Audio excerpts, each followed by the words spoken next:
I just want to let you know that essay writing, the other paragraph are not the core tasks that you should focus on. First of all, you should ask yourself, what are those tasks I need to do so that I can get higher scores?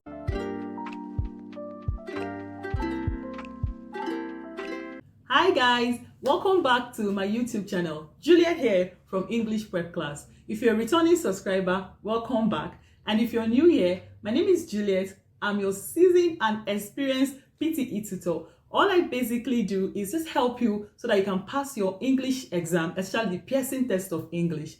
Now, in today's video, I'll be talking about I am tired of PTE.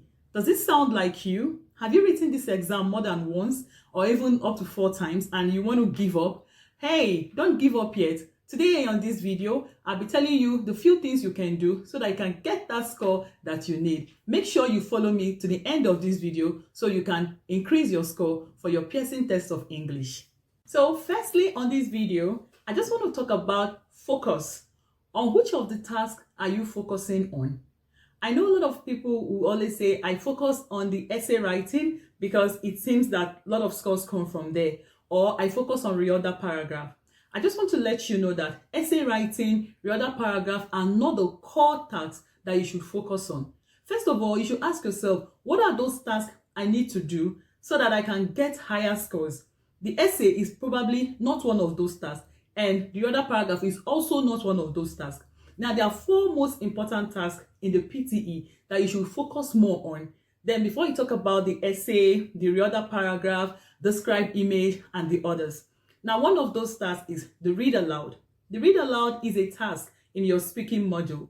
Now, this task would not just add score to your speaking module. It will also add a lot of scores to your reading module. The other one, repeat sentence, would also boost your score in the PTE. So I'd rather spend my time focusing more on read aloud, the repeat sentence, reading and writing fill in the blank, and write from dictation. These 4 tasks, if I can focus more on them, then before I talk about the write essay, describe image, written lecture, the other paragraph, and some other ones too, then I'll be sure to get the score that I need.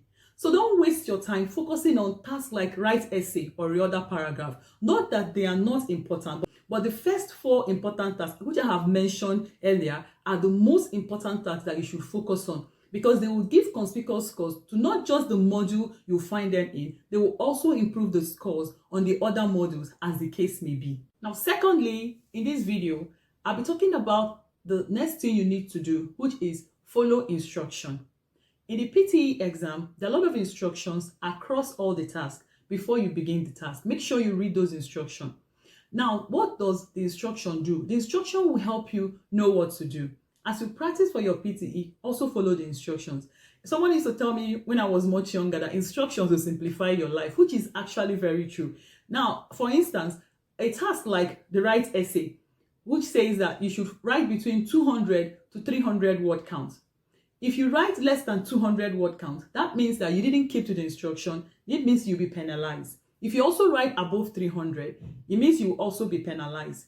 Unlike the IELTS, where they will tell you that you should write at least 150 words in the part 1 of the IELTS essay. This means that you can write more than 150, at least 150, nothing less than 150. But for the PTE, they are specific. They say write between 200 to 300 word count in 20 minutes.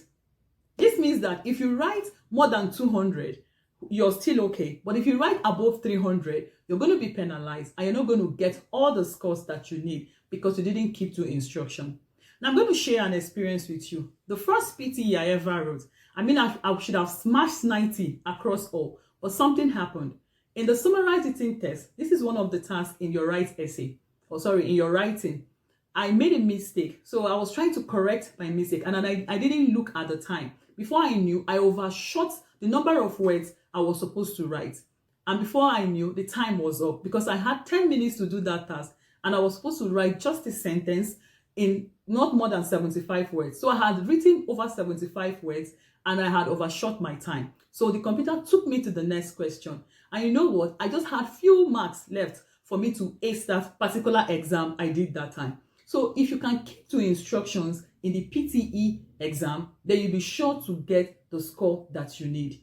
There's no shortcut to it. You have to keep to instruction. If the instruction says you have 40 seconds to read this thing out loud to the computer, then that is all you need to do. You don't have to read it in 10 seconds. You have to read it like within 20 to 30 seconds, and then you click on the next button. Don't keep reading it until you get to 40 seconds and then the computer takes you to the next one. I mean, it has a way of taking out some scores from you. So it's important you follow instructions in the PTE exam because instructions will simplify your life. Now, the third thing we'll be looking at today is practicing. How many tasks have you practiced before you go into the exam? Don't practice 10 repeat sentence or 10 read aloud and then you say you're ready for the exam, because practice makes it easy. Did you remember the first time I ever learned how to bake cake? Have I ever told you that story? Okay, so the first time I ever learned how to bake cake, I was so confident that I could do it. So I went home and mixed up everything and put it in the oven. Guess what? That cake burnt. It came out all burnt because I just practiced it once. And you know what? I didn't give up. That didn't deter me. I continued, and the more I baked cake, the better I became at baking cake. This will also go to PTE. The more you practice this task in the exam, there are over 20 tasks in the PTE exam. The more you practice them on your own before the exam day, it makes it easy. It makes it very easy for you and like a walkover before you go into the exam hall. Now, before you write the exam, I always suggest to my students, have you tried out the mock? Not just from any other website. I mean, the official Pearson mock. That is my go-to if you ask me. The official Pearson mock is ideal before you write the Pearson exam. So you have to go to Pearson website and purchase it, then try it out before the exam day. It's a bit difficult than the real exam. So if you can get a very good score in the Pearson mock, I guarantee you that to a large extent, you'll get a very good score in the day of the exam, for the exam. So I would say to you, practice, practice, practice. Don't just practice 1 read aloud or 10 read aloud and then that is it. No, practice hundreds and hundreds. If you want to get band 79 or you want to score band 9, it means you have to put in work. And you know what? If you put in work, your result will speak to that. But if you just sit down and then wait for magic to happen, maybe you didn't even practice any of the essay at all. You didn't even try to do the described image or anything before the exam. You're like, I know it. I'll just go there and I'll write it. Sorry, because you might be making a mistake. But there's some people that can actually go in and get something good. But if you know that you need to practice, don't waste time playing. Please put in work. Practice, practice, practice. And the more you practice, the easier it becomes for you. So please practice. There's no too much of practicing before exam day.